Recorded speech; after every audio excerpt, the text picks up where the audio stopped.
Hello and welcome to the Photography Instructor Show, the podcast for all things photography and filmmaking.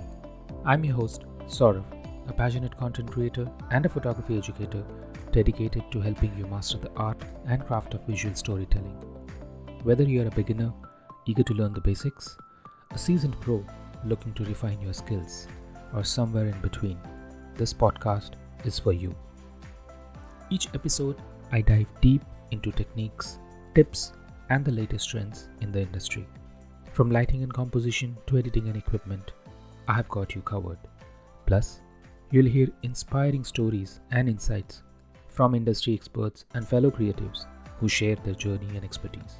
So, grab your camera, get comfortable, and let's explore the fascinating world of photography and filmmaking together. This is the Photography Instructor Show, where learning meets creativity. In today's episode, we are diving deep into yet another basic topic, but a very important for every photographer to understand. It is all about histograms. If you have ever looked at that little graph on your camera or editing software and wondered what it actually means, today we are going to unpack what a histogram is, why it's important, and how we can use it to improve our exposure and overall image quality. So, let's get started. First thing first, what is a histogram? In simple terms, a term histogram is a graphical representation of the tonal values in your image. It shows you how bright or dark different parts of your images are. Think of it as a bar chart that maps out the distribution of tones from black on the left to white on the right, with mid-tones sitting in between.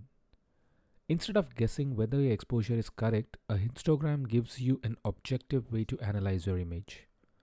Now you might be wondering, why should I care about this little graph? Well, it can help you avoid common exposure mistakes like overexposed highlights or underexposed shadows. And trust me, once you start using histograms, you will wonder how you ever shot without them. Let's break down the histogram. A histogram typically has three main sections: shadows, that is on the left side, midtones, which is in the middle, and highlights, which is extremely on the right side. The shadows, which is on the left side, this represents the darkest area of your image. If the graph is bunched up on your this side, on the left side, your image might be little underexposed or too dark. Midtones. These are basically the mid-tone range, neither too dark nor too bright. A well-balanced histogram usually has a good spread in this area. Last is the highlights, which is on the right side. This is where the brightest part of your image shows up. If the grass is heavily towards the right, your image might be overexposed, meaning you could be losing important detail in brighter areas. So what's the key takeaway here? If your histogram is mostly cramped to one side, you might need to adjust your exposure settings to get a more balanced image. Now, how to use histograms in your photography? Now that you know how to read a histogram, let's talk about how to use it effectively. Avoiding clipping. Clipping happens when part of the histogram is cut off at the either ends. If the shadows are clipped, you are losing detail in the dark areas. If the highlights are clipped, bright areas are blown out and unrecoverable. Adjust your exposure, ISO, or use exposure compensation to fix this. Balanced exposure isn't always the best. While a nicely spread out histogram often includes a well-exposed image, creative choices matter too.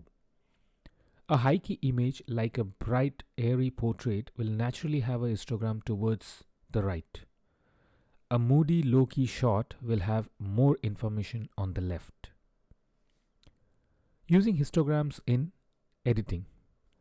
Now, we have understood how the capture stage histogram works. Now let's discuss about the histograms in editing. In post-processing software like Lightroom or Photoshop, Histograms help fine-tune exposure, contrast, and tonal balance. Adjusting highlights, shadows, and curves based on the histogram ensures you maintain a full range of tones. Before we wrap up, I would like to give away some practical tips for using histograms effectively. Check your histogram while shooting. Don't rely solely on your camera's LCD screen. Lighting conditions can be very misleading. Use the histogram to verify your exposure. Use exposure compensation. If you see clipping in your histogram, adjust your exposure using the exposure compensation button to recover the details. Experiment with creative exposure. Remember, the perfect histogram depends on your artistic vision. Play around with different exposure levels to achieve your desired look. And last but not the least, most importantly, practice. The more you analyze your histograms, the more intuitive it will become. So that's it for today's episode on understanding histograms on photography. I hope this breakdown helps you use histograms with confidence to improve your shots. Thank you so much for tuning into this episode of the Photography Instructor Show. I hope you found it informative and inspiring. Remember, the journey of mastering photography and filmmaking is a continuous one, filled with endless possibilities and creativity. If you enjoyed today's episode, be sure to subscribe, rate, and review on your favorite podcast platform. Your feedback will help me grow and reach more inspiring photographers and filmmakers just like you. Don't forget to follow me on Instagram, Twitter, YouTube, and LinkedIn for more tips, learning, and updates on the upcoming episodes. Until next time, keep capturing those amazing moments and crafting your unique stories. This is Saurav, signing off from the Photography Instructor Show. Keep creating, keep learning, and keep inspiring.